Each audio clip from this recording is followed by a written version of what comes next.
Bismillahirrahmanirrahim. Assalamualaikum warahmatullahi wabarakatuh. Perkenalkan, nama saya Eni Winarsi, mahasiswa dari Pascasarjana. Pada video ini, saya akan menyampaikan jawaban ujian akhir semester untuk mata kuliah Filsafat Manajemen Pendidikan Islam yang diampu oleh Bapak Profesor Dr. Ahmad Syahid MAG dan Bapak Dr. Ahmad Idofi SPDI MPD. Pembahasan ini saya sampaikan secara lisan melalui beberapa studi kasus dan solusi berdasarkan perspektif filsafat pendidikan Islam. Adapun untuk studi kasus yang pertama ini membahas tentang konflik visi di sebuah madrasah unggulan yang dikelola oleh generasi kedua, yang mana di madrasah ini itu muncul dua pandangan yang saling berseberangan gitu. Yang pertama itu muncul pandangan dari kelompok modernis yang ingin madrasahnya itu lebih fokus pada teknologi dan kurikulum umum.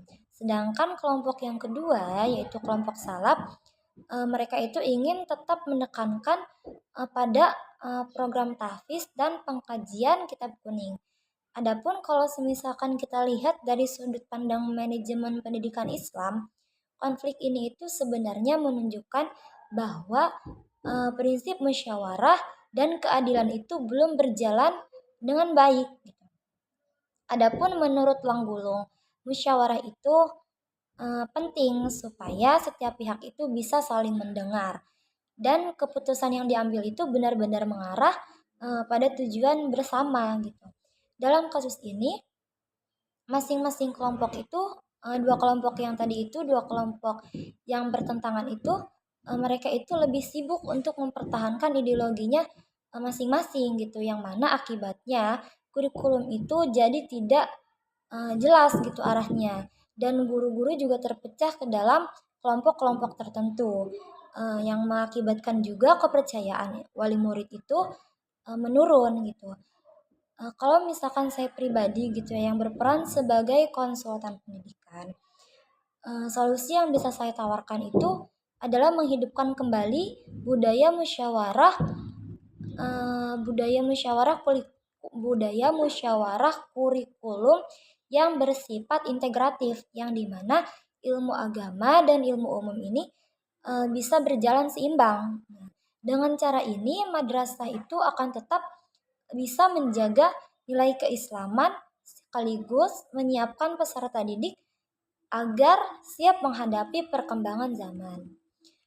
Untuk studi kasus yang kedua, ini berkaitan dengan penolakan digitalisasi di sebuah pondok pesantren, karena digitalisasi ini itu dianggap bisa menghilangkan keberkahan dan keikhlasan.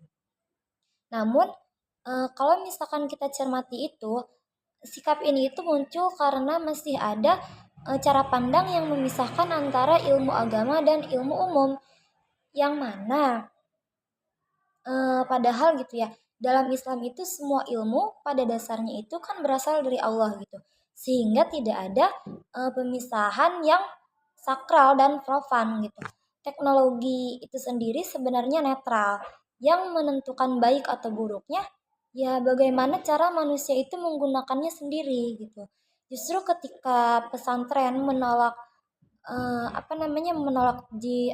digitalisasi atau menolak teknologi gitu, muncul masalah baru seperti administrasi itu tidak tertata dengan rapi gitu kan, dan santri itu akan tertinggal informasi. Kemudian akan muncul juga masalah yang tadi gitu kan. Selain muncul masalah gitu kan, karena itu solusinya gitu, tadi kan sudah masalahnya gitu, sekarang solusinya yang bisa dilakukan adalah mengubah cara pandang kita terhadap teknologi itu sendiri gitu, termasuk di zaman sekarang itu sedang maraknya yang namanya teknologi AI gitu. Teknologi AI ini hanyalah alat bantu untuk mempermudah pengelolaan pendidikan gitu, yang mana teknologi ini itu tidak dimaksudkan untuk menggantikan peran kiai atau peran ustadz-ustadzah itu sendiri dalam membina akhlak santrinya gitu kan. Digitalisasi bisa diterapkan secara bertahap dengan tetap menjaga nilai keikhlasan, amanah, dan adab. Sehingga pesantren ini bisa tetap berkembang tanpa kehilangan ruh pendidikan Islam itu sendiri. Nah, yang terakhir atau yang ketiga di sini ada studi kasus yang menggambarkan krisis kepemimpinan di madrasah akibat akibat penerapan manajemen ala korporasi oleh kepala madrasah yang berlatar belakang itu dari dunia bisnis gitu. Jadi kepala madrasahnya itu berlatar belakangnya itu dari dunia bisnis, bukan dari dunia pendidikan. Pendekatan yang terlalu berorientasi pada keuntungan ini membuat tujuan pendidikan Islam itu menjadi bergeser gitu. Yang contohnya gitu kan, seperti guru diperlakukan itu bukan seperti halnya guru gitu kan yang dihormati atau yang disegani gitu, tapi guru ini itu diperlakukan seperti karyawan biasa aja gitu. Adapun kesejahteraan guru honorer juga tidak diperhatikan gitu, dan pendidikan lebih difokuskan pada pencapaian materi semata gitu. Dalam manajemen pendidikan Islam, kondisi ini menunjukkan adanya pelanggaran dalam pengelolaan sumber daya manusia, keuangan, dan metode pembelajaran. Dalam pandangan filsafat Islam, pemimpin itu atau pemimpin pendidikan itu seharusnya tidak hanya menjadi manajer, tapi juga pemimpin pendidikan itu harus bersifat sebagai murabi dan bersifat sebagai suri teladan juga gitu kan untuk guru-guru yang lain atau untuk staf-staf kependidikannya yang lain gitu kan di dalam lembaga atau di dalam sekolah itu. Kepemimpinan pendidikan Islam ini menuntut keseimbangan antara profesionalisme, manajerial, dan pembinaan akhlak. Sehingga lembaga pendidikan ini tidak kehilangan arah tarbiyahnya itu. Untuk selanjutnya gitu kan, jika kita berbicara tentang tantangan besar dalam mengelola pendidikan Islam gitu, salah satunya adalah tantangan besarnya itu salah satunya itu menyatukan visi dan misi lembaga yang begitu beragam gitu, visi dan misi lembaga yang begitu banyak gitu. Perbedaan latar belakang ideologis dan kepentingan kelompok ini yang seringkali